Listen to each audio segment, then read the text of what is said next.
Hello everyone, আজকে তোমার সাথে শেয়ার করবো গোল্ডেন প্রন ফ্রাই কিভাবে বানায়। এর আগেও তোমাদেরকে রেসিপিটা শেয়ার করেছিলাম, বাট এবার আজকে ভাবলাম বানাচ্ছি যখন তোমার সাথে আবার শেয়ার করি।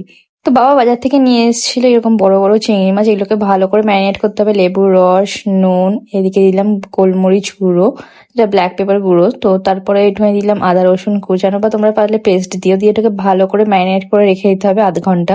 আর এদিকে আমি পাউডার কোটিংটা তখন রেডি করে নিয়ে নিয়েছি 1 চামচ ময়দা, দিয়ে দিলাম এখানে গোলমরিচ, নুন আর এখানে লঙ্কার গুঁড়ো। এটাকে ভালো করে মিক্স করে সাইডে রেখে দিতে হবে। এদিকে রেডি করে নিলাম ওয়েট ব্যাটারটা। এখানে নিয়ে নিলাম 1 চামচ ময়দা, 2 চামচ কর্নফ্লাওয়ার, তারপর দিয়ে দিলাম 1 চামচ নুন আর গোলমরিচ গুঁড়ো। আর এখানে দিয়ে দিলাম একটা পারলে একটুখানি বাটার দিও বা সাদা তেল গরম দিও। আর এটার মেন উপকরণ হচ্ছে ঠান্ডা জল বা বরফ ওয়াটার। তো সেটা ভালোভাবে ক্রিস্পি হয়। এটাকে ভালো করে আমি পাউডার কোটিং করে নিলাম। তারপর দিয়ে দিলাম গরম তেল।